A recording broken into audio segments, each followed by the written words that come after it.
The fire died with a sigh, its hungry roar collapsing into a bed of glowing embers that pulsed like a sleeping heart. Smoke, thick with the scent of sacred herbs, and my own terror, coiled around me, not as a shroud, but as a mantle. It clung to my skin, seeped into the ragged weave of my sacrificial tunic, and filled my lungs with a warmth that should have been agony. I stood in the center of the cooling ash, untouched, unburnt, and utterly alone. The silence that followed the fire's death was more terrifying than its life. It was a hollow, breathless void where 1,000 screams should have been. The entire Black Moon Pack, from the highest-ranking betas to the lowest servant, had gathered in the great stone hall to witness my cleansing, my execution. They had watched the council's enforcers shove me into the roaring pyre, their faces a grim mosaic of piety and satisfaction. They wanted an omen. They wanted the moon goddess to purify their ranks by consuming the pack's weakest link, Kyrena Valmire, the mute Omega whose wolf had never fully answered her call. But the goddess had not answered their prayer. Something else had. A gasp, sharp and horrified, broke the stillness.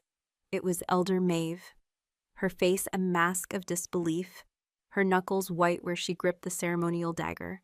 Then, like a crack spreading through ice, the pack broke. A woman screamed, pointing a trembling finger. "A curse! She is cursed!" Another voice, a warrior's growl, tore through the air. "The fire rejected her, an abomination." The whispers began, slithering through the crowd like snakes in dry grass. Miracle, demon, witch, prophecy, the words were stones thrown from a safe distance. Each one meant to wound. I had spent my life deflecting their scorn, making myself small and silent, a ghost in my own home. But this was different. This was not scorn. This was raw, primal fear. They looked at me as if my flesh were woven from shadow and my bones carved from forbidden magic. I lifted a hand, my own movements feeling slow and strange, like I was waking from a long dream. My fingers were steady. I brushed them against my cheek, expecting the searing pain of a burn, the slick horror of melted skin. I felt only warmth. The soot came away on my fingertips, revealing the pale, unblemished skin beneath. I looked down at my bare feet, standing on coals that still glowed a deep, angry cherry red. I felt nothing, no pain, only a profound humming energy that vibrated from the stone floor up through the soles of my feet, a connection to the earth I had never known. They had thrown me into the blaze to prove I was nothing, a hollow shell, but the fire had not hollowed me. It had filled me. My gaze swept across the terrified faces, the snarling lips, the eyes wide with superstitious dread. For 22 years, I had bowed my head to them, accepted their verdict of my worthlessness. My muteness had been my cage, a silence imposed by a childhood trauma they'd twisted into a sign of divine disfavor. My small, quiet wolf was proof of my inferiority. I was a flaw in the pack's lineage, a disgrace they had finally decided to erase, and I had failed them, even at that. My eyes found Maeve again, the elder who had pronounced my sentence with such righteous certainty, now looked at me with pure, unadulterated hatred. Her plan had shattered. The neat, clean sacrifice had become a messy, terrifying portent. She took a step forward, her voice ringing with authority. "Seize the creature. It is not Kyrena. It is a fiend wearing her skin. The goddess demands its blood." The enforcers, great brutes who lived for violence, hesitated. Their hands went to the hilts of their silvered knives, but their feet remained rooted to the spot. They stared at my eyes, and I knew, instinctively, that they did not see the familiar, downcast gaze of the Omega they had tormented for years. The fire had left its mark there too, a flicker of gold, like a trapped ember. "Did you not hear me?" Maeve shrieked, her control cracking. "I command you!" Still they hesitated. The scent of their fear was a sharp, acrid tang in the smoky air, and my wolf, my quiet, shy wolf, stirred within me. She was not cowering. For the first time in my life, she rose to meet a threat, a low, guttural vibration building in my chest. It was not a sound I had ever been able to make, but I could feel it, a promise of violence that was as foreign to me as the fire's kiss. But it was not my nascent growl that stopped them. It was the silence from the throne.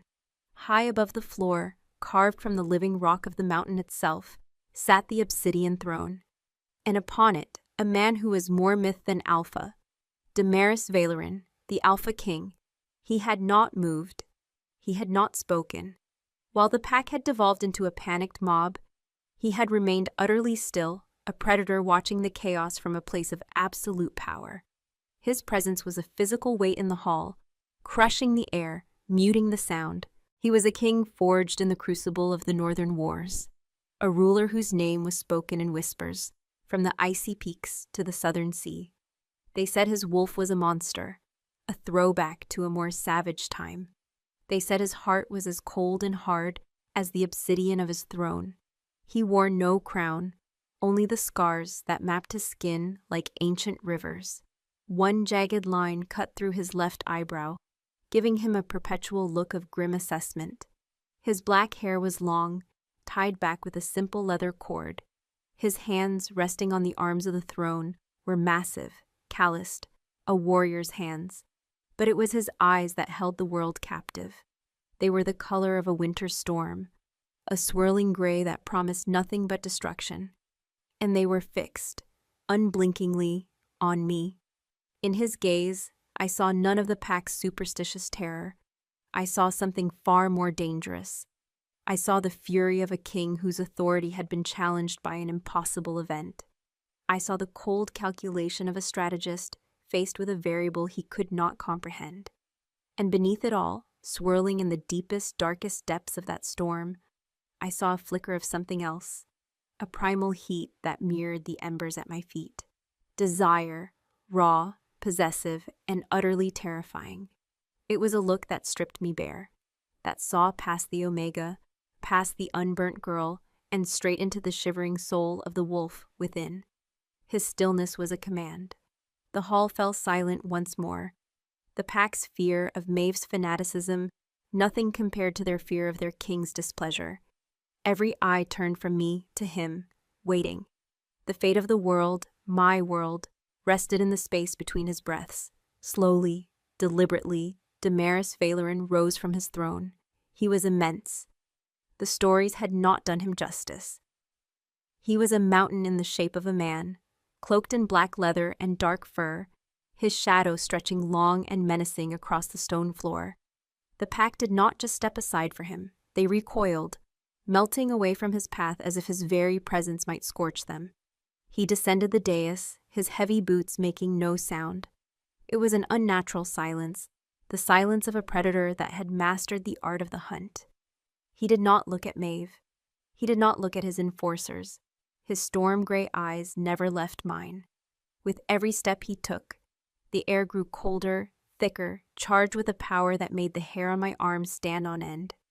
His scent rolled ahead of him, a wave of winter pine, cold iron, and the lonely, majestic scent of a wolf who knew no equal. It slammed into me, overwhelming the smoke and ash, and my own wolf, the timid creature I thought I knew, did not cower. She pushed forward, curious, drawn to the danger like a moth to a flame. He stopped just outside the circle of scorched stone, a mere arm's length from me. I had to crane my neck to look up at him. I saw the tension in the hard line of his jaw, the subtle flare of his nostrils as he took in my scent. Not the scent of the pathetic Omega, Kyrena, but this new scent, the one the fire had given me. Smoke, ozone, and something else, something anciently sweet, like petrified wood and wildflower honey. Maeve, he said. His voice was not loud, but it filled the entire hall, a low baritone that resonated in the very stones. It was the sound of rocks grinding together deep within the earth. You tried to burn a member of my pack without my final sanction. It was not a question. It was a statement of fact, a judgment. Maeve flinched as if struck. Alpha King, she began, her voice suddenly thin and reedy. She is an empty vessel, a defective Omega. The ritual is ancient, a cleansing. The ritual is a tool of the council, Damaris interrupted. his gaze still locked on me. I am the law. A collective intake of breath swept through the hall. He had just drawn a line in the sand, separating his authority from that of the elders who had governed for centuries. And he had done it over me. He took the final step, crossing the threshold of ash, his boots sinking slightly into the warm, gray dust. He was so close now I could feel the heat radiating from his body. He reached out, his movements impossibly slow. I flinched, expecting a blow, a final, brutal end. But his hand was gentle as it came to rest on my arm. His touch was a brand. The shock of it was so intense, a bolt of lightning that shot from my arm straight to my core. It was not the fire's heat, but a dizzying combination of ice and electricity. His calloused fingers were rough against my skin, but beneath the surface, a current flowed between us, a hum of recognition that made my knees weak. His wolf was there, right beneath the surface of his skin, a behemoth of restrained power, and it was roaring his name for me. Mate.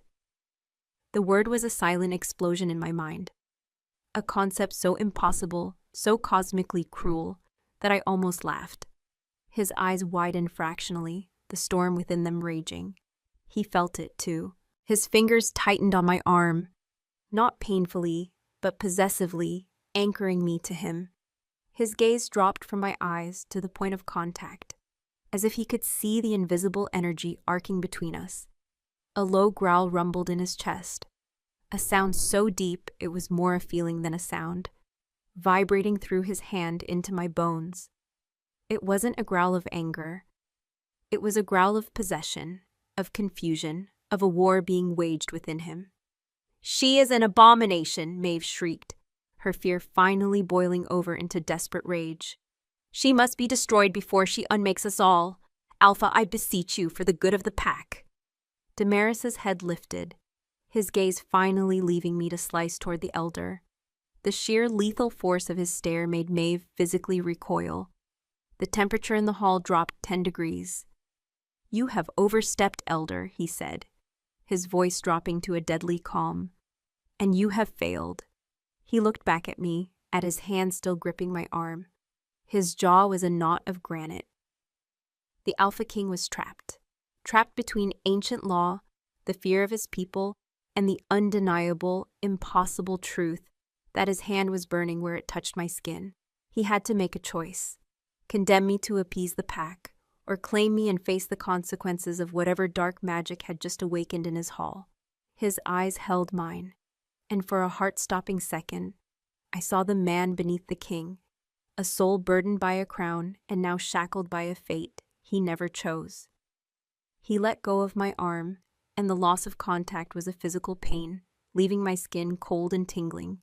He turned, not fully away from me, but enough to address the silent, watching pack. His voice boomed, leaving no room for argument, no space for dissent. It was the voice of command, the voice of a king. "The trial is over," he declared. "The judgment is not yours to make, it is mine." He swept his gaze over the council, a silent promise of retribution. Then his eyes returned to me, pinning me in place. "She is a threat, or she is a miracle. I will have the truth of it." He raised a hand pointing not at me, but at 2 of his personal guard, silent shadows who stood near the throne. "Take her," he commanded, his voice a blade of ice, "to the obsidian tower. She will speak to no one, she will see no one, until I come for her." The guards moved with the soulless efficiency of hunting hounds. They were the Alpha King's personal shadows, the elite corps known as the Valeran Guard. Their leather armor dyed the color of a moonless midnight. They did not touch me with their hands. Instead, they flanked me, their proximity a cage of muscle and steel, their scent a sterile mix of whetstone, oiled leather, and an unnerving lack of fear. As they escorted me from the great hall, a path cleared through the pack as if I were a leper queen. No one met my eyes. They stared at the floor, at the ceiling, anywhere but at the Omega who had defied the fire. The whispers died in my wake. All that remained was the shuffle of 100 feet and the heavy thudding beat of my own heart. The king's silence followed us, a tangible presence that pressed on my back long after we left the hall. It was a silence that promised judgment, a silence that held the power of life and death. He had not condemned me, but he had not saved me either. He had claimed me as a puzzle, a problem to be solved in the solitude of his domain. We walked through corridors of cold, weeping stone, the torches on the walls casting our shadows long and distorted. The main keep was a place of noise and life, smelling of roasting meat, wood smoke, and the earthy scent of the pack. But as we ascended, the air grew colder, thinner. The sounds faded, replaced by the mournful whistle of wind through unseen arrow slits. We were climbing toward the pinnacle of the fortress, toward the place whispered about in stories told to frighten pups. The Obsidian Tower. It was not one of the castle's main turrets. It was a spire of unnaturally black stone that jutted from the highest point of the mountain, a needle aimed at the heart of the sky. The legend said it was not built, but grown, a shard of the mountain's own soul. It was the Alpha King's private sanctum. No one was summoned there, except for two reasons: to give counsel so secret it could shatter the kingdom, or to die. I did not know which I was. The final door was not wood or iron, but a single seamless slab of polished obsidian that drank the torchlight and gave nothing back. One of the guards, a grim-faced male with a scar that split his lip, produced a key of the same material. The lock turned with a grating sound, like bones grinding together. The door swung inward on silent hinges, revealing not a dungeon, but a chamber that stole my breath. It was a perfect circle. The walls were the same polished obsidian, curving upward to a vaulted ceiling where a single crystal-paned oculus looked out at the bruised twilight sky. There was no torchlight. The room was illuminated by a soft, internal luminescence that seemed to bleed from the stone itself, casting everything in a gentle silver glow. A large bed with black fur blankets sat against one wall. A simple wooden table and chair were in the center. A basin of clear, cold water rested on a stand in the corner. And set into the far wall was a window, a tall, narrow slit barred with iron, offering a dizzying view of the valley below. It was a cage, yes, but it was the most beautiful cage I had ever seen. A tomb fit for a king. The guard gestured for me to enter. I hesitated on the threshold, a primal fear seizing me. To step inside felt like a final surrender. The guard's hand twitched, his patience wearing thin. I took a deep breath, the air inside tasting of ozone and something ancient, like petrified rock and starlight, and stepped across. The door swung shut behind me. The sound of the lock turning was a note of absolute finality. I was alone. I stood in the center of the room, my body trembling with a strange mixture of terror and exhaustion. The adrenaline that had flooded me in the hall was draining away, leaving behind a deep, aching weariness. I looked down at myself. I was still clad in the thin, white sacrificial tunic, now smudged with ash. My feet were bare, gray with soot. I was a mess of smoke and fear, a ghost haunting this pristine, silent chamber. My wolf, who had been so present and assertive in the hall, now settled within me. She was not afraid. She was waiting, watchful. The energy from the fire still hummed beneath my skin, a low thrumming current that felt like a second heartbeat. It was a foreign power, one I didn't understand, but it was mine. The fire had not just spared me, it had woken something up. I walked to the basin and plunged my hands into the water. It was shockingly cold, a welcome jolt to my senses. I splashed it on my face, scrubbing at the soot, watching the gray water swirl. When I looked at my reflection in the polished obsidian wall, I saw the same pale face, the same wide, dark eyes. But the flicker was still there, a tiny spark of gold in the depths, like the last ember of a dying fire, the mate bond. The thought crashed into me with the force of a physical blow. Mate, the king, Damaris Valoran. It was impossible. A cosmic, cruel joke played by a goddess I no longer believed in. Mates were a sacred pairing of equals, a balancing of souls. He was the most powerful alpha in the known world, a force of nature. I was nothing, a mute, a broken omega they had tried to discard like trash. Yet I couldn't deny what I had felt. The moment his skin had touched mine, my soul had screamed his name. It was a truth deeper than thought, a recognition that bypassed reason entirely. And I had seen it in his eyes too, the shock, the fury, the possessive rage of a wolf finding its other half in the one place it should never have looked. A wave of despair washed over me, so profound it made my knees buckle. I sank onto the edge of the bed, the furs impossibly soft against my legs. He would never accept it. He couldn't. To claim me would be to admit weakness, to bind himself to the very thing his pack had deemed unworthy. He would see it as a curse, a trick. He would kill me to sever the connection, to cut the flawed thread from his tapestry of fate. The silence from beyond the door was no longer a promise of judgment.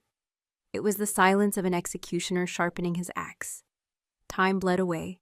The silver light from the walls deepened as the sky in the oculus turned from twilight purple to inky black, sprinkled with the cold, distant light of the stars.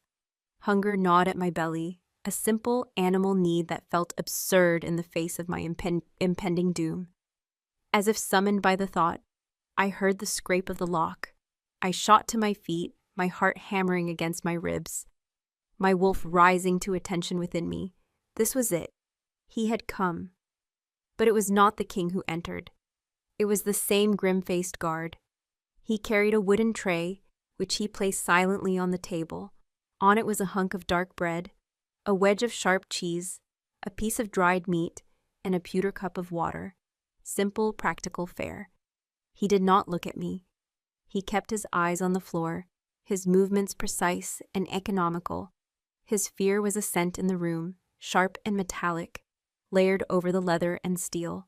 He was afraid of me. He turned to leave, and on impulse, I took a step forward. He flinched violently, his hand flying to the hilt of his sword, his eyes finally snapping up to meet mine. They were wide with a kind of terrified reverence. He saw the girl from the fire, the witch, the omen. I stopped, holding up my hands in a gesture of peace. I opened my mouth, but no sound came. The old familiar shame washed over me. I was a prisoner not just in this tower, but in my own body. I could not ask him what was happening. I could not beg for my life. I could only stand there, a silent, pathetic question. His eyes flickered with something, pity perhaps, before the mask of the soldier slammed back down. He gave a curt, jerky nod, then backed out of the room, pulling the heavy door shut. The lock grated home once more. I was alone again with the silence and the stars. I ate the food not because I wanted to, but because my body demanded it. The bread was coarse, the meat salty, it grounded me. As I ate, I paced the circular room like a caged animal. I could feel him, not just in my mind, but as a physical presence in the castle. The bond was a taut silver cord, stretching from my core through the stone and darkness to wherever he was. He was restless. I could feel the storm of his thoughts, the controlled fury of his wolf. He was fighting it, fighting me.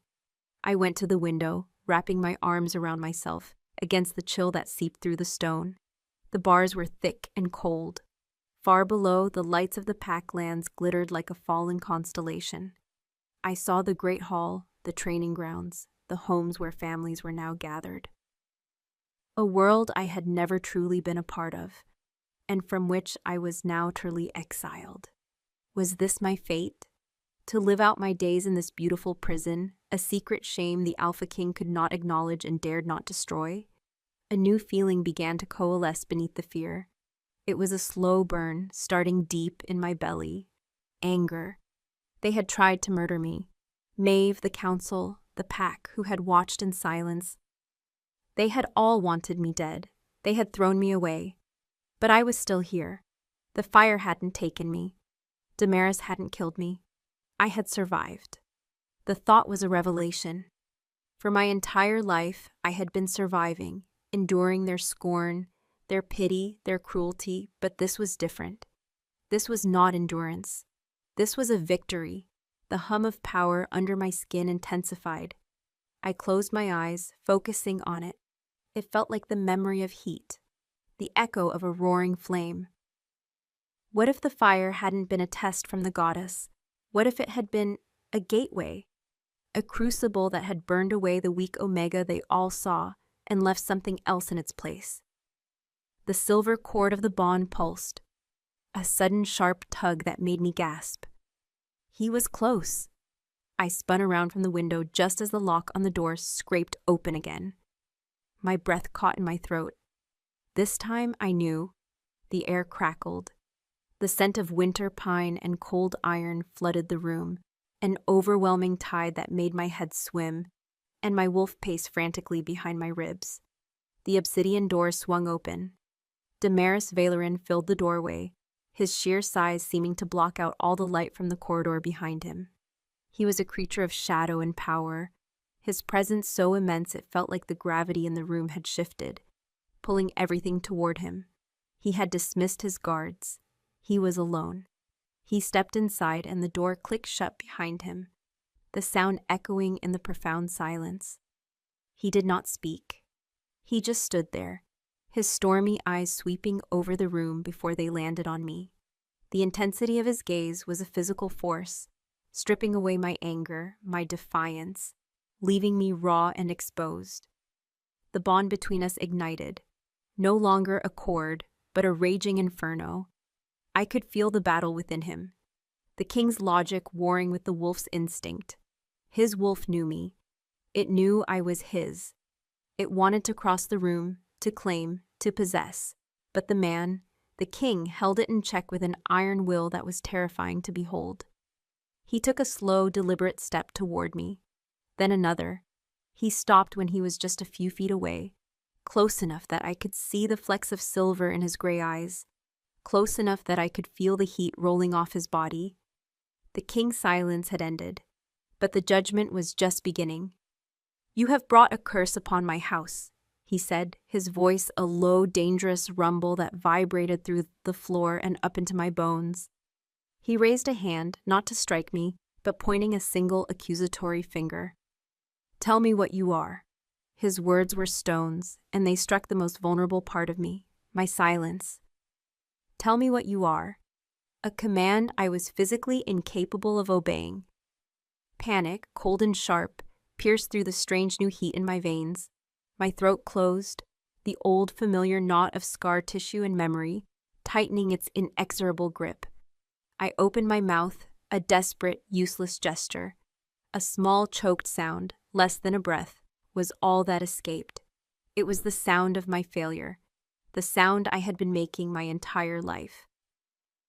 The king's eyes narrowed. The storm in them gathered force. He saw my silence not as an inability, but as defiance, an insult.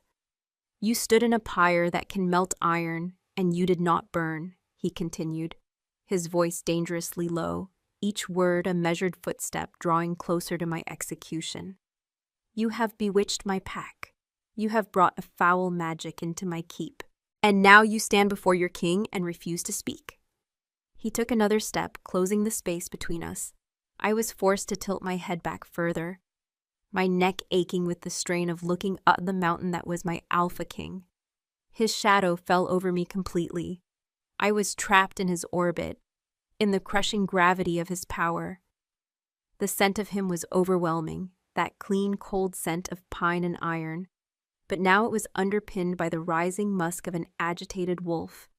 His wolf. It was pacing the cage of his ribs, rattling the bars, desperate to get out, desperate to get to me. My own wolf whined, a high, thin sound of distress that echoed only in my soul.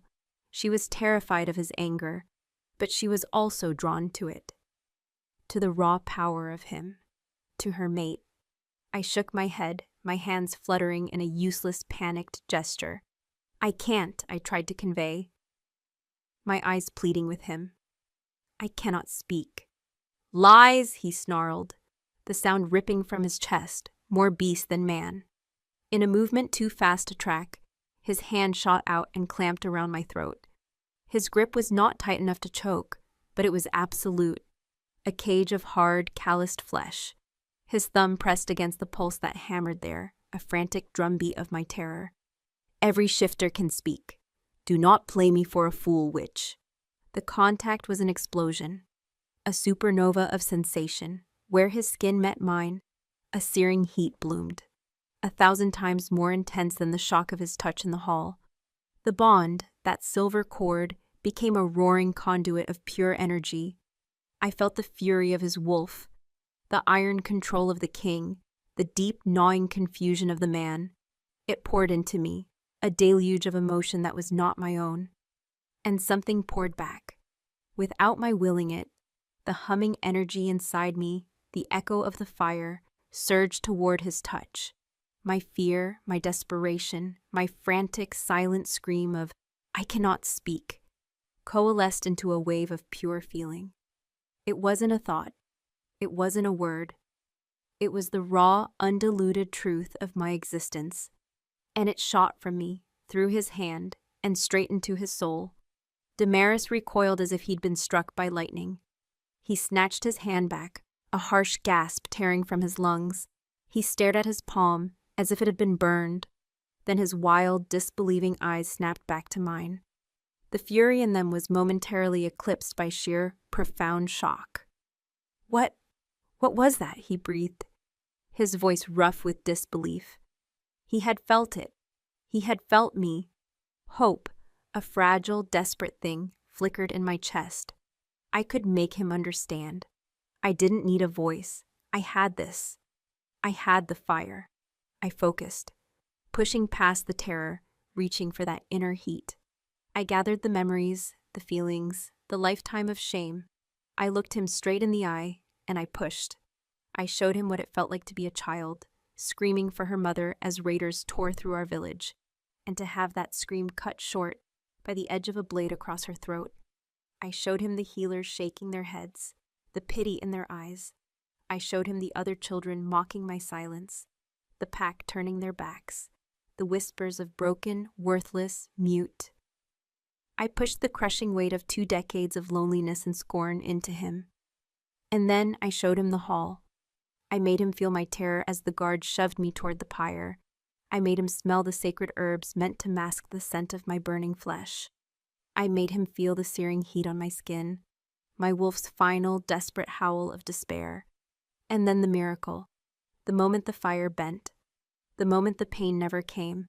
The feeling of the flames embracing me like a lover, not a killer, weaving through my hair, kissing my skin, and pouring a new, terrifying power into the empty spaces inside me. I gave him everything, my entire miserable life, and the impossible, glorious moment of my rebirth, all in a single, silent wave. The king staggered back a step, his hand going to his temple. His face was pale beneath his tan skin, his breathing harsh. The storm in his eyes was a maelstrom of conflicting emotions. He had not just heard my story. He had lived it. He had felt the blade on his own throat, the shame in his own gut, the fire on his own skin. His wolf was howling, a sound of rage and pain that I could feel vibrating through the bond between us. It was a cry for its mate, for the injustice she had suffered. The king, the man, was fighting for control. His knuckles white, his jaw clenched so tight I could hear his teeth grinding. "Sorcery," he whispered. But the word had lost its conviction. It was no longer an accusation. It was a question. I stood my ground, my body trembling with the effort. I had laid my soul bare. I had nothing left to hide. I met his gaze and held it, letting the silence stretch. I had given him my truth. The choice was now his. He paced the room, his long strides eating up the space. He was a caged lion, the bars of the cage his own discipline, his own law. He ran a hand through his dark hair, the gesture one of profound agitation. He stopped at the far wall, turning his back to me, his broad shoulders filling my vision. "The Valeran line is old," he said, his voice flat, devoid of its earlier rage. He spoke to the obsidian wall, but the words were meant for me. "We did not take this kingdom. We are of this kingdom. The first Alpha was born of the mountain's heart, a shifter of rock and shadow. Our wolves are larger, more primal, more difficult to control. He turned his head slightly, his profile carved from stone. For generations, a prophecy has been whispered that a Valeran alpha would be born whose wolf was too strong, a beast that would consume the man, a rage that would shatter the throne and bring the kingdom to ruin, an alpha who would be the end of all things. He faced me fully, and in his eyes, I saw a terrible ancient weariness, a burden I could not begin to comprehend. They call him the Obsidian Wolf, and my father and his father before him believed that wolf was me. My breath hitched. The stories, the whispers of his monstrous nature, his coldness, his brutal control. It was all a leash he had wound around his own soul to keep a prophesied monster at bay. For my entire life, he continued, his voice raw, I have fought it, I have mastered it. I have built a cage of iron and will around the beast inside me.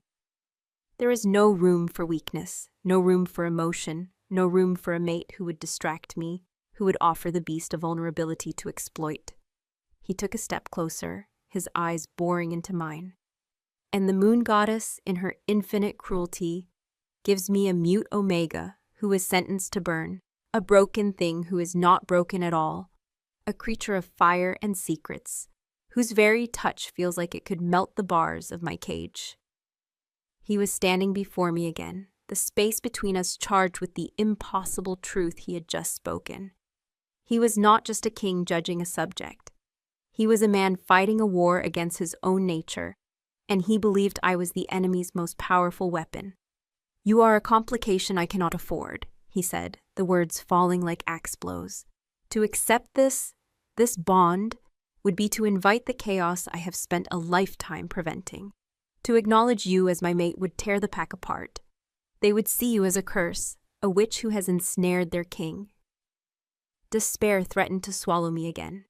He was going to reject me. After everything, after showing him my soul, he was still going to cast me aside. But, he said, the word hanging in the air. He reached out, his hand hovering inches from my face. I could feel the heat of his skin, the tremor in his fingers. He was fighting himself, fighting the pull of the bond. To kill you would be to kill a part of myself. My wolf would never recover. It would likely break free of my control in its grief. The prophecy would be fulfilled either way. He was trapped, utterly and completely trapped by me. His hand fell away and he turned, striding toward the door. The finality in the movement sent a fresh wave of panic through me. He was leaving. He was going to lock me away and try to forget I existed. I couldn't let him. I took a step, a silent plea. He stopped at the door, his hand on the obsidian handle, his back still to me. The silence in the room was absolute, a held breath between two worlds. I could feel the war still raging within him, a tempest of duty, desire, prophecy, and fear. Then he spoke, his voice a low, gravelly sound that was equal parts promise and threat. A verdict that was not a verdict at all. The fire did not mark you for death, he said, the words seeming to carve themselves into the air. It marked you as mine. He paused, and the weight of that one word, mine, settled over me like a cloak of gilded ash. It was a claim, a brand. And that, he finished, his voice dropping to a near whisper, heavy with a terrible, grim certainty, may yet be the death of us both. He opened the door and was gone, plunging the room back into silence. But it was not the same silence as before. This silence was filled with his words, his scent, and the terrifying, exhilarating weight of his claim. I was no longer just the unburnt Omega. I was his, and I was his curse. Days bled into one another in the silver light of the tower. My world shrank to the circle of obsidian walls, the changing face of the sky and the oculus above, and the grim, silent guard who brought my meals. His name was Kael, the one with the split lip. He never spoke, but his fear had slowly curdled into a kind of awed reverence. He no longer kept his eyes on the floor. He would meet my gaze for a fleeting second, his own filled with a question he would never dare ask. He left the tray and retreated, his movements careful, as if I were a sleeping dragon that might wake at any moment. Damaris did not return, but his presence was a constant, a low hum along the silver cord of the mate bond. I felt him moving through the keep below, a storm of controlled energy. I felt his frustration, a sharp metallic taste in the back of my throat. I felt his sleepless nights, the restless prowling of his wolf, echoing in my own. He was wrestling with the prophecy, with his counsel, with the impossible reality of me. He had claimed me, and in doing so, had chained himself to the very chaos he abhorred. On the third day, Kyle brought more than food. Alongside the bread and cheese was a folded bundle of dark gray wool, a simple, well-made dress to replace my tattered sacrificial tunic. The day after that, a bar of unscented soap and a thick, soft towel. On the fifth day, a book. It was a heavy, leather-bound tome, its pages filled with the history of the Valoran line. There was no note, no explanation. They were the cold, practical comforts of a jailer tending to a long-term prisoner. And yet, the wool was soft, the book was a treasure. They were gestures of a man at war with himself, a king who would cage his mate but could not bring himself to treat her like a monster. I spent the long hours pacing, the king's claim echoing in my mind. Marked you as mine. It was not a lover's whisper. It was the brand of a possessor, the statement of a fact he could not escape. He had not chosen me. He had been afflicted by me, and I, in turn, was afflicted by him. This bond was not a gentle weaving of souls. It was a collision, a cataclysm that had shattered both our worlds. The power the fire had given me remained, a warm coal banked deep within my core. At night, when the only light came from the stars, I would sit on the fur blankets and try to understand it. I would focus on the memory of the flames, not as a force of destruction, but as a living entity that had known me, that had welcomed me. I would hold out my hands in the darkness and concentrate, pushing that inner warmth down my arms and into my palms. The first time it happened, a gasp, sharp and silent, escaped my lips. A single tiny ember bloomed in the center of my right palm. It did not burn my skin. It glowed with a soft orange light, pulsing in time with my heartbeat. It felt natural, like a part of me I had never known existed. I stared at it, mesmerized. This was no sorcery. This was me. Night after night, I practiced. I learned to coax more embers into being until a small, swirling constellation of them danced in my hands. I learned to shape the heat, to make the tiny lights swirl faster or slower. I held a corner of the wool dress near them, and it did not ignite. My fire, it seemed, would not burn what was mine. This newfound control was a fragile shield against my despair. It was the first time in my life I had possessed any power at all. I was not just a mute omega. I was not just the king's curse. I was something else, something new. On the seventh day, the lock on the door turned at the wrong time.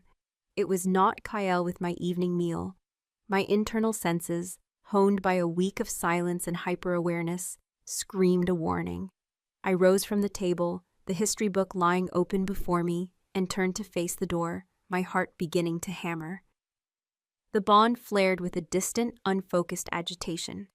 Damaris was in a council meeting, his mind occupied, but some part of him sensed a shift, a threat aimed at his territory.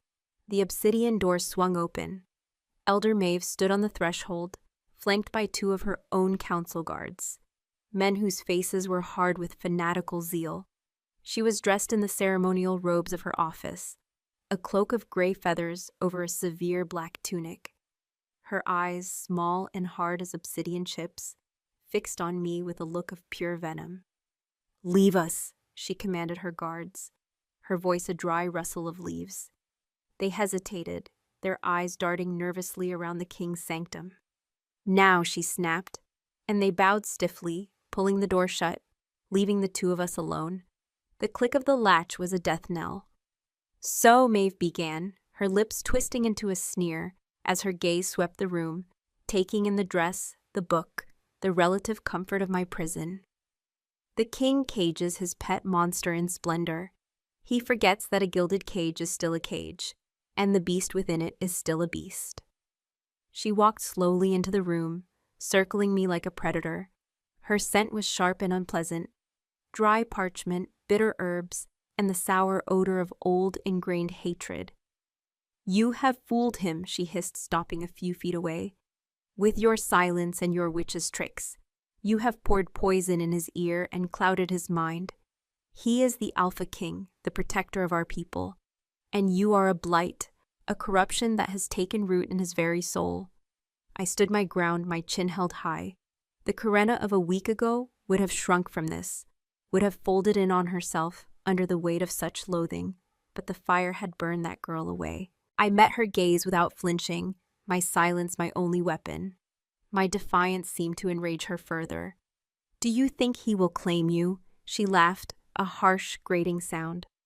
"Do you think he will stand before the pack and present you as his Luna, a mute barren Omega who communes with forbidden fire?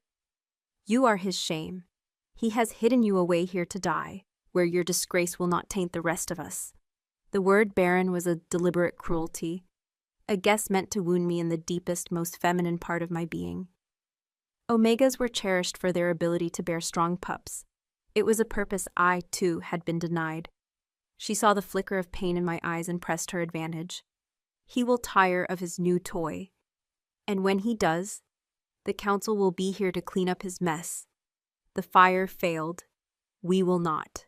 She took a final, deliberate step forward, her hand slipping into the folds of her robe.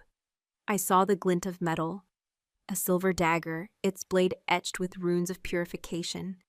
My blood ran cold. She had come here to finish what the fire had started, to murder me in the king's own tower. My wolf snarled, a true, vicious sound inside my head. "Protect us!" The bond with Damaris flared violently. It was no longer a vague agitation. It was a sudden, roaring inferno. His rage, his possessiveness, slammed into me from across the keep. He knew. On some primal, alpha level, he knew his mate was in mortal danger. I felt the distant crash of a table, the shouts of surprise from his council, the thunderous, unifying thought that blasted through our connection.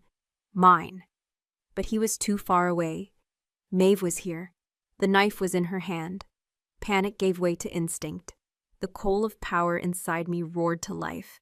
I did not think. I acted. I threw my hands up in a defensive gesture, just as Maeve lunged, the silver blade arcing toward my heart. And the fire answered me. It did not burst forth in a great torrent. It bloomed. From my outstretched palms, a swirling shield of incandescent embers erupted into existence. They were no longer the gentle, dancing lights of my practice sessions. They were a furious, hissing swarm of miniature suns, a vortex of golden red heat that spun between me and the elder. The silver blade met the shield of fire. There was a sound like a blacksmith quenching hot steel. The air crackled with ozone. The tip of the dagger glowed white-hot, then melted, dripping molten silver that sizzled and vanished before it could touch the floor. Maeve screamed, a sound of pure, terrified agony as the radiant heat washed over her hand. She scrambled backward, dropping the ruined hilt of the dagger, her eyes wide with horror. She stared not at me, but at my hands, at the impossible, beautiful, terrifying shield of living fire that still spun in the air between us. "Abomination!" she shrieked, her voice cracking with fear. "Demon spawn!" The fire in my hands pulsed, reflecting the protective rage of my wolf, of the distant, thundering heart of my mate. And then the world exploded. The obsidian door did not open. It was torn from its very hinges, ripped from the stone frame as if it were made of paper. It flew across the room and shattered against the far wall in 1,000 sharp pieces. Damaris Valerin stood in the ruined doorway. He was no longer the controlled king. This was the obsidian wolf, unleashed. His eyes were not gray. They were glowing discs of molten silver. His teeth were bared in a silent snarl, his massive frame radiating a pressure that buckled the air. He was pure, unrestrained alpha power, a force of nature that had just been told the heart of his world was threatened. His silver gaze took in the scene in an instant. Maeve, cowering on the floor, her hand blistered and red, the melted dagger hilt, and me, standing with a shield of impossible fire still swirling from my hands. His eyes locked on mine. The primal rage in them was banked by a flicker of something else. Shock, awe, and a terrifying, possessive pride. He took a step into the room, a low growl rumbling in his chest, a sound that shook the very foundations of the tower. He looked at the trembling elder on the floor, then back to me, his mate, his curse, holding the sun in her hands. His voice was a gravelly tear in the fabric of reality, each word a hammer blow of judgment. "What have you done?" His question was not aimed at me. The full apocalyptic force of his presence was directed at the whimpering woman on the floor. The obsidian wolf had been unleashed, but it had a target, and for the first time in my life, that target wasn't me. The shield of fire in my hands wavered, the embers dancing with uncertainty before dissolving back into my skin, leaving behind only a faint warmth and the tingling echo of their power. Maeve scrambled backward on her hands and knees, her face a mask of terror. "Alpha King," she stammered, her voice thin and reedy. "She is a witch. You saw it. She attacked me with foul magic." "You lie," Damaris snarled, and the two words cut through her babbling like a shard of ice. He took a slow, deliberate step into the room, his movements terrifyingly fluid for a man his size. He was the apex predator, and she was the cornered prey. "I felt your intent through the stone of this castle. I smelled the scent of your treachery. You came into my private sanctum. You drew a blade on what is mine." The possessive declaration, spoken aloud in a voice of pure, unadulterated rage, sent a tremor of shock and something dark and thrilling through my soul. He had not just claimed me in the silence of the tower, he was declaring it now, before a witness, in a voice that promised death. He loomed over Maeve, his shadow swallowing her whole.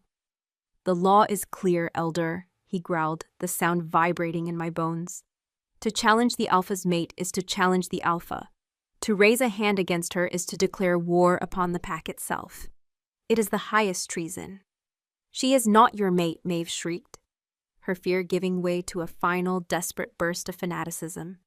"She is a curse, a demon sent to unmake you. Look at her. The fire did not take her because she is born of it. She will be your ruin, the ruin of us all." "The prophecy? I am the prophecy," Damaris roared, the sound so powerful it seemed to shake the stars in the oculus above. "And I am the law, and your sentence is death." He didn't draw a weapon. He didn't need to. He simply reached down, his massive hand closing around Maeve's throat, and lifted her from the floor as if she weighed nothing. Her feet kicked uselessly in the air, her hands clawing at the unyielding vice of his grip. A gurgling, strangled sound was the only thing that escaped her lips. Her face began to turn a dusky purple. I watched, frozen, a part of me, the part that had been tormented and abused by this woman for years, felt a grim, righteous satisfaction. She had tried to kill me. This was justice. This was the law of the pack. But another part of me, a part I hadn't known existed, recoiled at the cold, brutal finality of it. This was not the controlled king executing a traitor. This was the obsidian wolf, indulging its rage. His eyes were still blazing with that silver, inhuman light. He was lost in the fury, and if he crossed this line, if he crushed her throat with his bare hands, he might not be able to find his way back. The man would be lost, and the monster of the prophecy would be truly born. The bond was a raging torrent between us. I could feel the bloodlust of his wolf, its satisfaction in the kill, its vicious protective snarl over its mate. But beneath it, I could also feel the man, Damaris, struggling, drowning in the red tide of his own power. "Stop," I thought, the word a silent scream. "Don't let it consume you." I reached out, not with my fire, but through the bond. I pushed not an image or a memory, but a feeling. The feeling of the cold water in the basin on my first night here, the feeling of the soft wool dress against my skin, the feeling of his hand on my arm in the great hall, the initial shock, the terrifying recognition. I sent him the glimmers of the man he was, not the monster he feared he would become. I sent him calm. His silver eyes flickered. The glow lessened, just for a second. His gaze shifted from Maeve's dying face and found mine across the room. He saw me standing there, not cowering, but watching him, pleading with him. Not for her life, but for his. A shudder went through his massive frame. A war was being fought and won in the space of a single heartbeat. The inhuman light in his eyes receded, leaving behind the familiar stormy gray, now turbulent with self-loathing and a dawning horror at what he had almost done. With a guttural roar of disgust, he threw Maeve from him. She flew across the room and crumpled into a heap near the wall, landing with a sickening thud. She lay there, gasping and choking, greedily sucking air into her bruised throat, but alive. Damaris stood panting in the center of the room, his chest heaving, his hands clenched into fists at his sides. He looked at his own hands as if they were venomous snakes, his expression one of pure revulsion. He had come so close. I had pulled him back from the precipice. "Kyle!" he bellowed, his voice raw. The scarred guard and his partner appeared in the ruined doorway in an instant, their swords drawn, their faces pale. They took in the scene, the shattered door, the unconscious elder, the fury radiating from their king, and wisely remained silent. "Take this, traitor," Damaris spat, gesturing at Maeve. "Throw her in the deepest cell. She is to see no one. She is to speak to no one. Her trial will be held at dawn, before the entire pack." He turned his gaze on them, and it was the cold, hard gaze of the king once more. "And find out who among the council guard was complicit in this. Bring them to me, all of them." "Yes, Alpha King," Kale breathed, bowing low. He and the other guard hauled the barely conscious Maeve to her feet and dragged her from the room. And then we were alone again, standing in the wreckage. The silence that descended was heavier than the stone of the tower. It was thick with unspoken words, with the scent of violence, and with the fresh, undeniable truth of what had just passed between us. I had not only defended myself with a power neither of us understood, but I had reached into his soul and pulled him back from the brink. I was not just his mate, I was his anchor. He wouldn't look at me. He strode to the barred window and gripped the cold iron, his knuckles white. He stared out into the darkness, his back a wall of rigid tension.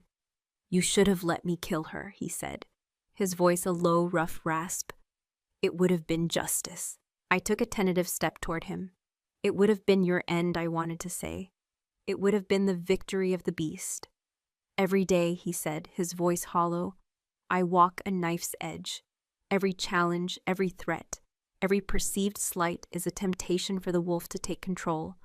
I have learned to master it, to redirect the rage into cold law, into calculated force.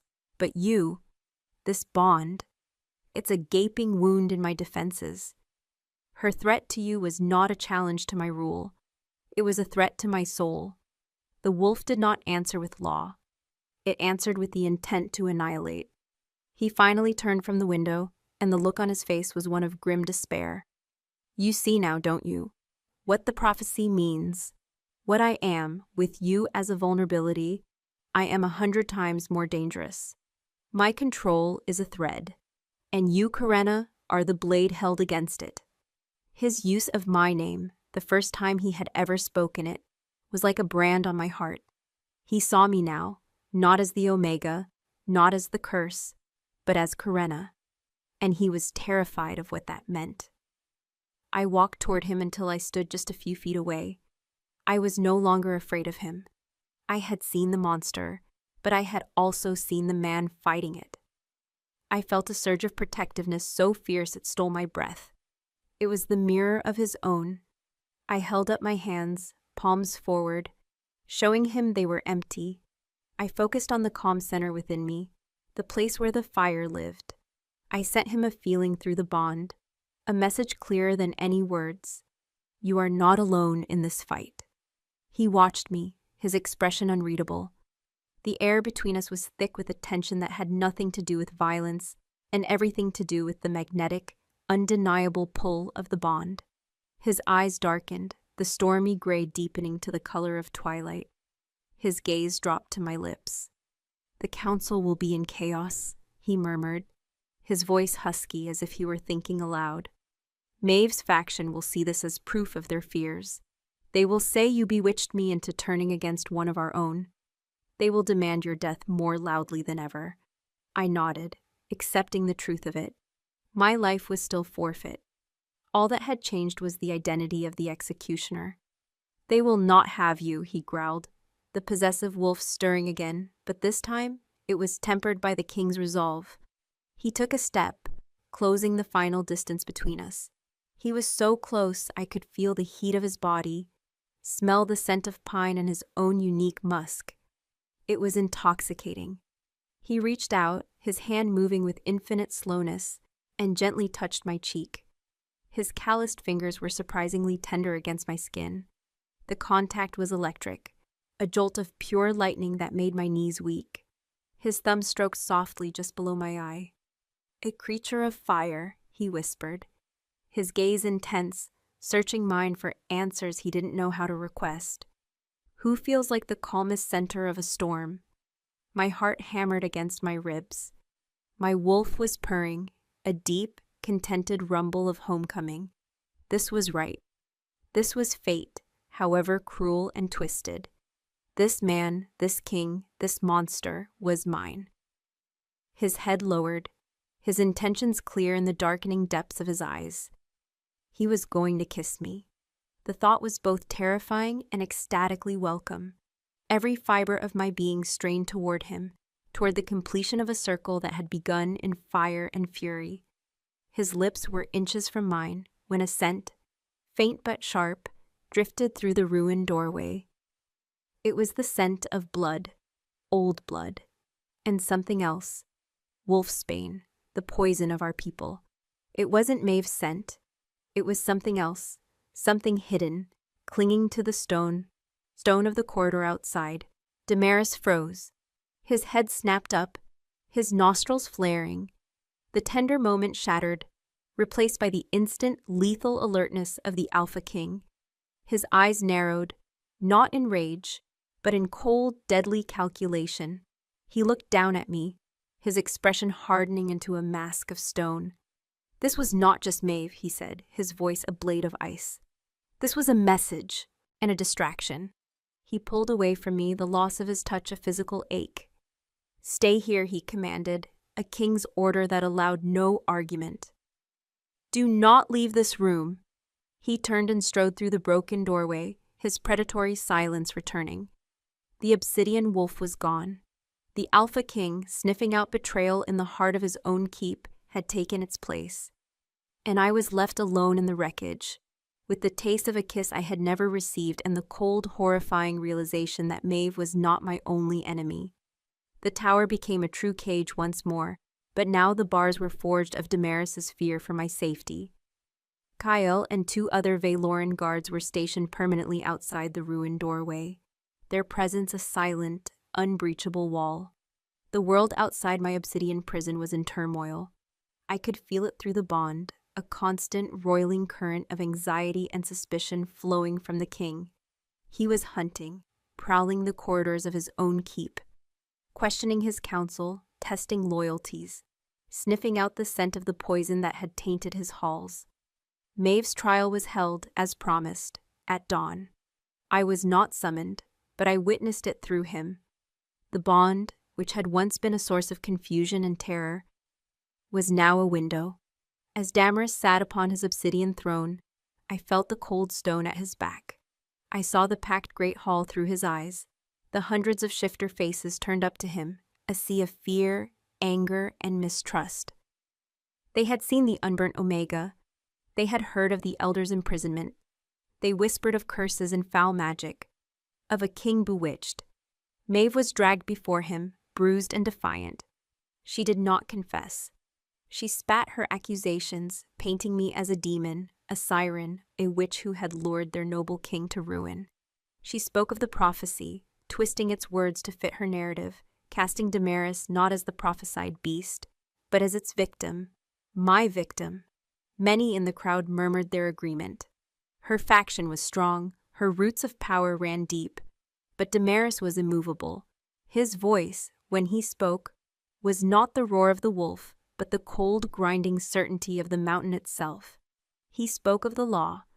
He spoke of treason. He did not speak of the mate bond. That was a secret too volatile, too dangerous to reveal.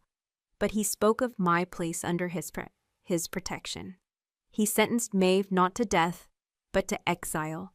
Stripped of her rank, her name, her honor, she was to be cast out into the northern wastes, to survive or perish on her own. It was a sentence some considered merciful, but I felt his reasoning. To kill her would make her a martyr. To exile her was to let her poison fester and die in the unforgiving cold. The days that followed were a blur of his relentless investigation. He barely slept. I felt his exhaustion as if it were my own, a dull ache behind my eyes, a weariness in my bones. He ate little, his mind consumed by the puzzle. The scent of wolfsbane had been a ghost, a trace element meant to be found. It was a message, as he'd said. We can get to her, we can get to you. It was a threat from a shadow, an enemy who wore a loyal face. My own power grew in the solitude. The fire was no longer a stranger within me, but a companion. I learned to call it forth with a thought, to weave the embers into shimmering patterns in the air. I made them dance like fireflies, coalesce into a glowing sphere, and stretch into a ribbon of light. It did not feel like magic, it felt like breathing. I found that if I focused, I could sense the castle around me through the stone of the tower. I could feel the thrum of life in the keep, the steady, rhythmic beat of the pack's collective heart. The fire had not just marked me, it had connected me to the very stone of the Valeran ancestral home. One night, nearly a week after Maeve's trial, I was woken from a light doze by a sharp, violent jolt through the bond. It was not anger or suspicion. It was pain. Sharp, white-hot, and blinding. Damaris, he was hurt. Panic, cold and absolute, seized me. I scrambled from the bed, my heart hammering. I could feel him, not in the keep, but somewhere below, deep in the mountain. The pain was followed by a wave of disorientation, a metallic taste and a growing, sluggish cold. Poison, the wolfsbane. He's in the dungeons, a part of my mind supplied. A whisper from the stone. Let me out, I rasped, my voice a broken, unused thing, as I banged on the heavy plank that now blocked the doorway. Kael, let me out, I heard a startled curse from the other side. Princess, Kael's voice was tight with alarm. My orders are absolute. No one enters or leaves. My use of my voice, however cracked, had shocked him. He had never called me princess before. He's hurt, I screamed, the word tearing at my throat. He's dying, I can feel it. I could feel the guards' indecision. Their loyalty to their king was absolute, but so was their obedience to his orders. They were trapped. I didn't have time. The cold was spreading through the bond, a terrifying numbness that signaled the poison was winning. I backed away from the door, my mind racing. I could feel the cold iron of the bars on the window, the solid stone of the walls. I was a prisoner, but the fire was not. I closed my eyes, reaching deep inside for the warm coal of my power. I didn't just summon the embers, I summoned the inferno. I called on the memory of the pyre, the feeling of the flames not as a shield, but as a key. A torrent of heat flooded my body, a power so immense it made my teeth ache. I slammed my hands against the obsidian wall beside the window. Melt, I commanded. The word a silent, focused blast of will. The wall did not erupt. It softened. The polished black surface began to glow, turning a dull cherry red where my hands were pressed against it.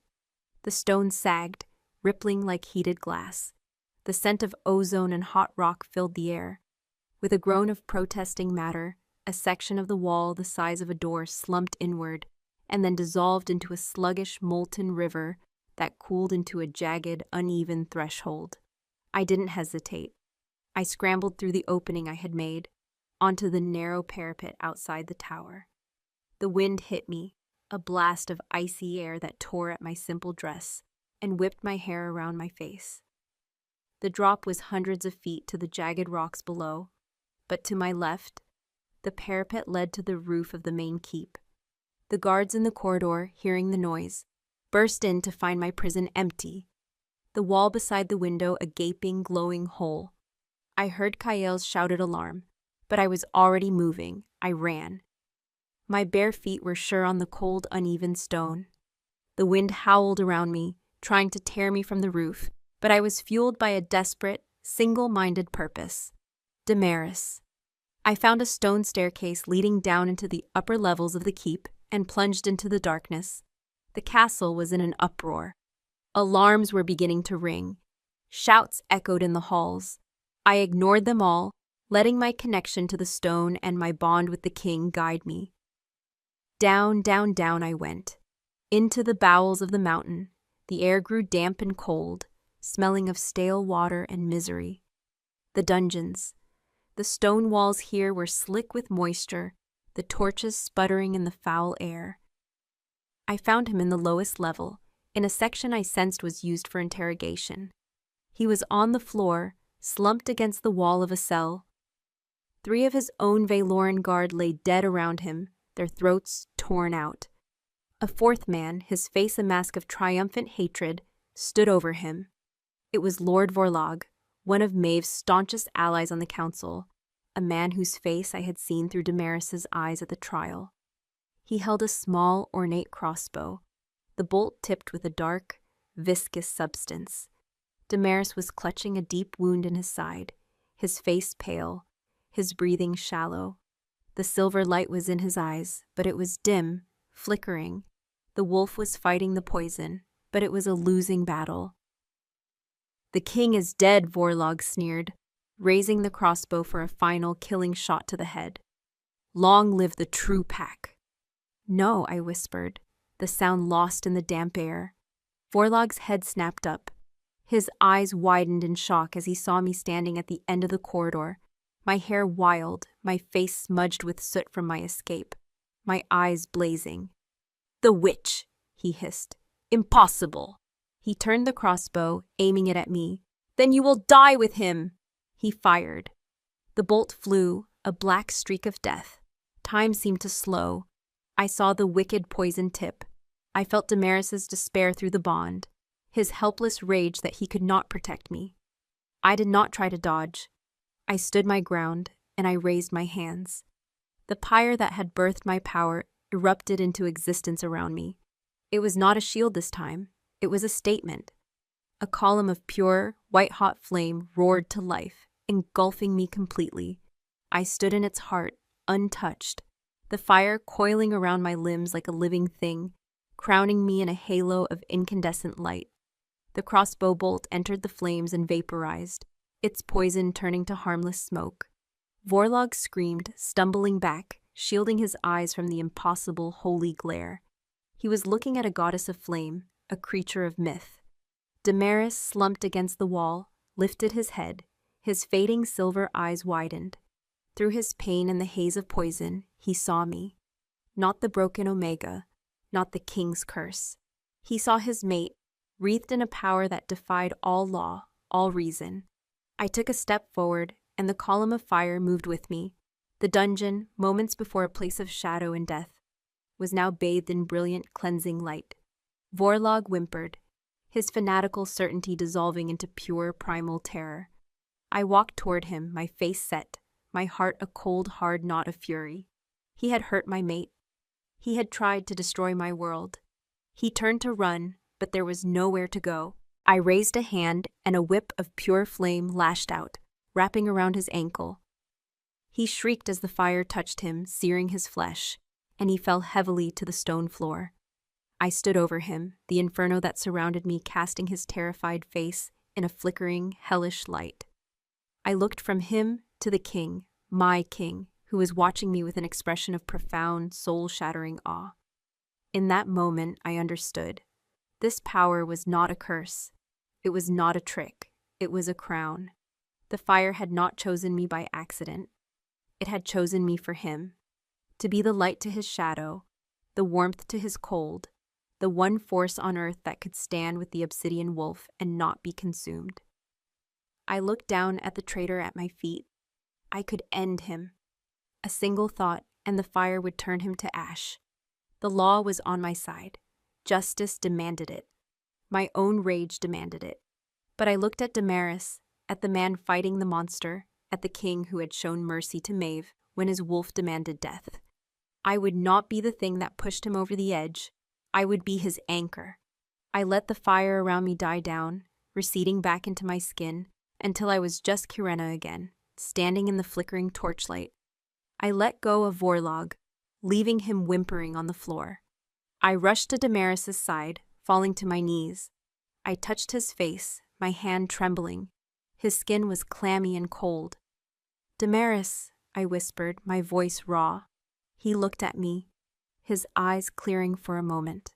He reached up, his hand covering mine on his cheek. "My queen," he breathed, the words a dying man's coronation. Then his eyes rolled back in his head, and his hand fell away limp. The bond, our silver cord, went terrifyingly slack. The silence in the dungeon was absolute, broken only by Vorlog's ragged, terrified sobs and the thundering of my own blood in my ears. The slackening of the bond was a physical agony, a tearing sensation deep in my soul, as if a vital part of me had been ripped away. I looked down at Damaris, his head lolled to the side, his chest still. Panic, colder and sharper than any blade, sliced through me. No, I did not come this far to lose you.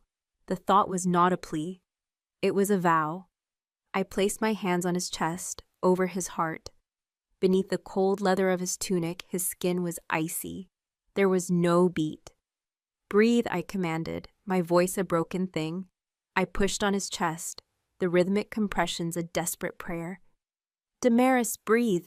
His wolf, the great obsidian wolf I had feared and revered, was fighting, but it was a battle happening in a realm I couldn't reach. It was trying to burn the poison from his blood, but it was being overwhelmed. The poison was designed to kill alphas, to quell the very life force of a shifter. It was succeeding, my fire. The thought was a spark in the overwhelming darkness of my grief. The fire had given me life. Could it give him life too? It was a wild, desperate gamble. I had used the fire to defend, to intimidate, to melt stone. I had never tried to heal. I had no idea if it would cleanse or consume. I could just as easily turn his body to ash as save it. I looked at his face, pale and still in the torchlight. The face of the king who had caged me, claimed me, and looked at me with awe. The face of my mate. I would risk anything. I closed my eyes, tuning out the whimpering traitor, the dripping water, the stench of death. I reached for the core of my power. Not the roaring inferno I had used against Vorlog, but the gentle, life-giving warmth I had first felt in the pyre. I coaxed it down my arms, a slow, deliberate river of liquid gold. My hands, resting over his heart, began to glow. A soft, warm, orange light seeped through my fingers, penetrating the leather of his tunic. I pushed the energy into him. A gentle but insistent wave of warmth and life. I imagined it seeking out the poison, the tendrils of cold wolfsbane that were snaking around his heart and lungs, and I imagined my fire burning them away. Not with violent heat, but with a purifying light. Live, I urged through the bond, pouring every ounce of my will, my hope, my love into that single silent command. Come back to me.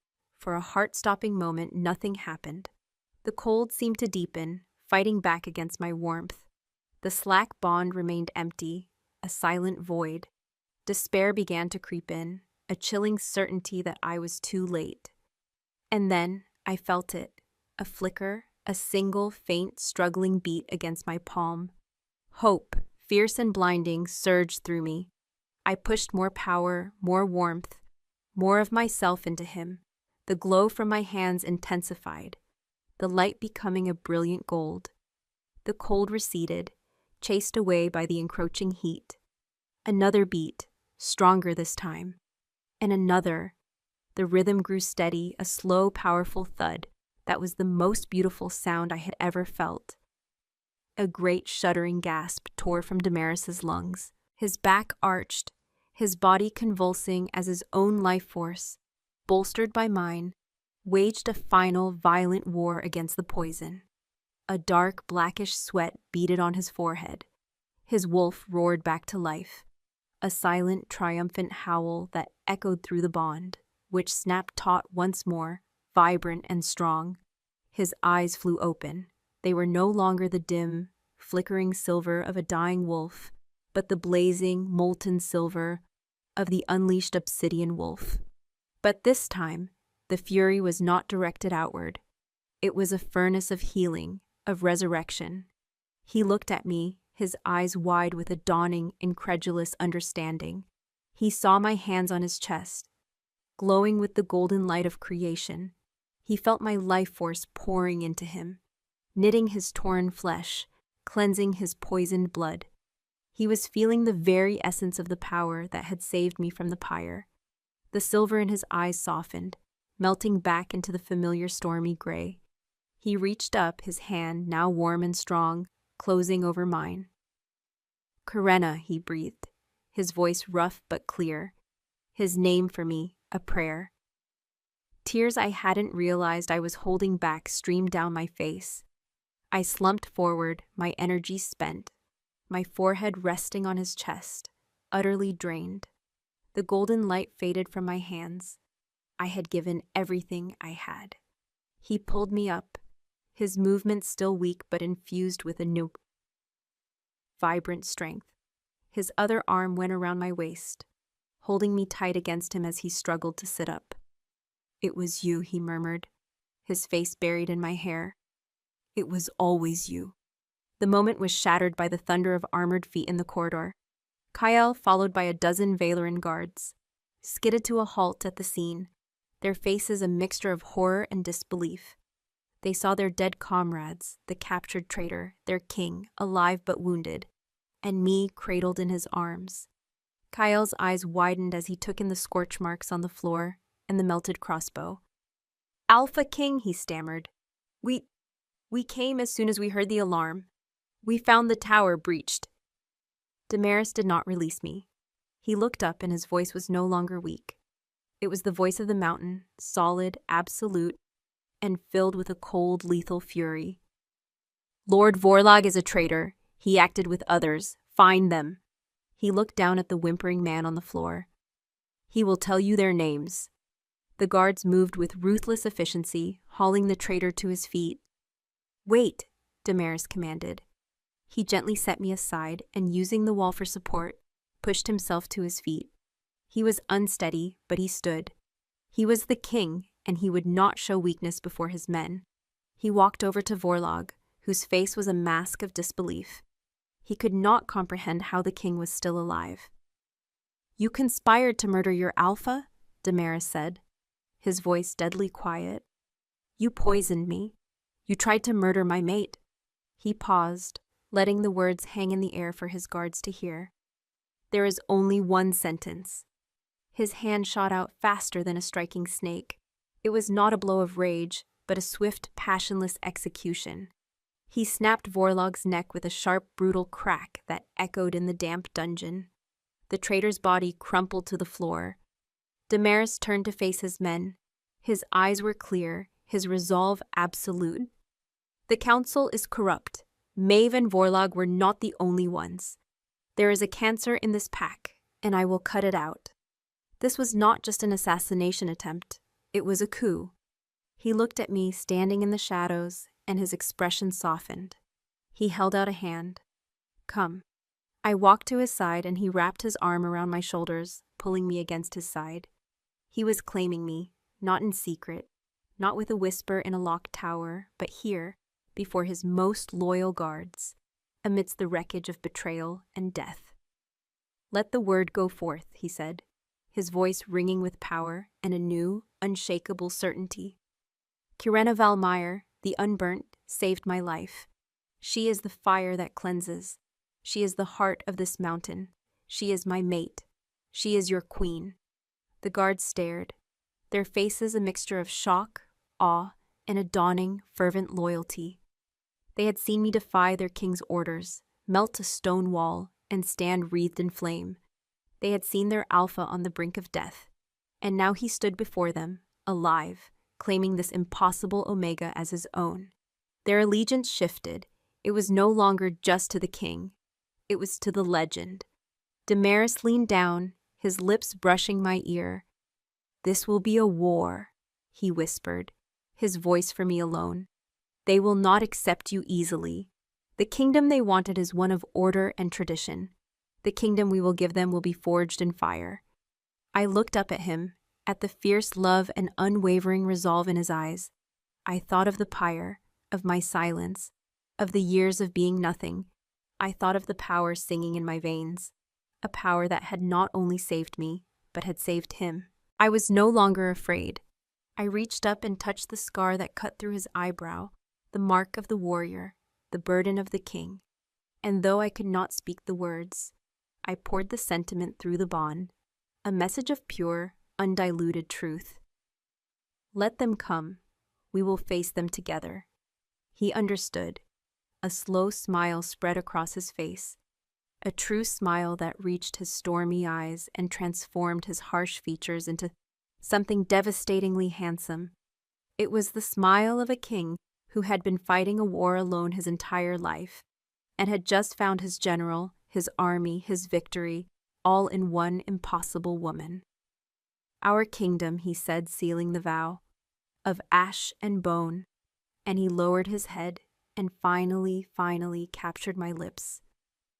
In a kiss that tasted of battle, of poison, of survival, and of the dawn of a new, terrifying, and glorious age.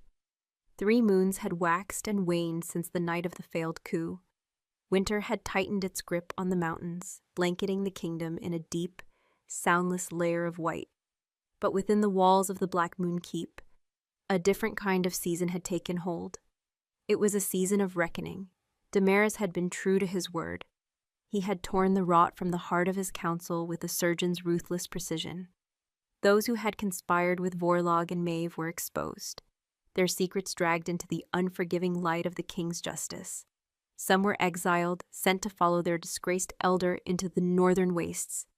Others, whose crimes involved the direct shedding of pack blood, met their end in the cold light of dawn. The pack was shaken, fractured, but under Damaris's unyielding hand, it was beginning to heal. I stood beside him, no longer a prisoner in a tower, but a queen on her throne. It was not the great obsidian throne of the Alpha King. He had a new one carved for me from the heart of the mountain, a seat of gray granite that was always faintly warm to the touch. It stood beside his, an equal weight, an undeniable statement. They called me the Fire Queen, the Unburnt, the Silent Queen. They spoke my name in whispers, a mixture of superstitious fear and a fierce, growing reverence. They had seen what I could do. In the days following the coup, as Damaris solidified his rule, he had brought me before the entire pack in the Great Hall. He had stood with his hand on my back and told them the truth. Not all of it. The prophecy of the obsidian wolf remained his burden to bear, but the essential parts. He told them of the mate bond, of the poison, of how my fire had not only defeated his enemies, but had burned the death from his very veins. And then he had asked me to show them. In the center of that hall, where the pyre had once been built for my execution, I had stood alone. I had reached inside myself and summoned the fire, not a raging inferno of war, but a gentle, luminous spectacle. I wove the embers into the shape of a great wolf, the sigil of their pack. I made it leap and play in the air above their heads, its paws silent, its form crafted from harmless, beautiful light. I had shown them that my fire was not a tool of destruction, but a part of me, a part of the mountain, a power for their new queen. They had watched in stunned, breathless silence. And when the fiery wolf had finally bowed its head to the Alpha King's throne before dissolving into a shower of harmless sparks, a single warrior in the crowd had dropped to one knee, then another and another, until the entire hall was kneeling, not just to their king, but to me. My silence remained. The healers had examined my throat, finding the old scar tissue too deep, the damage too permanent for any of their arts to mend, but it no longer felt like a cage. My voice was the fire. My words were the images I could send through the bond to my mate, My authority was in the quiet confidence with which I now carried myself. I had found my own way of speaking. Damaris and I ruled as one. His was the cold law of the mountain, the unshakable strength that held the kingdom together. Mine was the fire of the heart, the intuitive warmth that could soothe disputes, sense deceit, and rally the broken. He was the shadow, and I was the flame. Together we were whole. On this night, a great fire roared in the hearth of our private chambers, the ones that had once belonged only to the Alpha King. We lay together on thick furs before it, his arm a heavy, possessive weight around me, my head resting on his chest. I could feel the slow, steady beat of his heart against my ear, a rhythm that was now as familiar and essential to me as my own. The bond between us was a calm, deep river, a constant current of love, trust, and unwavering partnership. He stroked my hair, his calloused fingers gentle. "Are you happy, Kirena?" His voice was not spoken, but a soft rumble through the bond, a direct question to my soul. I tilted my head back to look at him. His face, which had once seemed so harsh and forbidding, was now the dearest thing in the world to me. The storm in his eyes had calmed, leaving a deep, clear gray that held nothing but adoration for me. The wolf still lived within him, a vast and primal power, but it was no longer a monster he fought to contain. It was a part of him that had found its balance in me. It rested, content, knowing its mate was safe and cherished. In answer, I did not send words. I sent him a feeling, the feeling of the fire that now lived inside me, not as a weapon, but as a gentle, radiant warmth that filled every part of my being. I sent him the memory of his lips on mine, the feel of his heart beating back to life beneath my hands. I sent him the pure, unadulterated joy of belonging. A slow smile touched his lips. He understood. "I never knew," he sent back, his voice thick with emotion, "that a home could be a person." I reached up, tracing the scar on his eyebrow. My life had been one of ash, a gray, formless existence of shame and solitude. He and the fire had given me a new life, one of bone and substance, of strength and purpose. They had wanted me to burn, and in a way, I had. The old Kirena had been consumed in that pyre. The woman who emerged, the queen who now lay in the arms of her king, had been forged in its flames. The fire in the hearth crackled, casting our shadows, long and intertwined, on the stone wall. Outside, the snow fell, blanketing our kingdom in a silent peace. The war was over, the traitors were gone, a new age was dawning.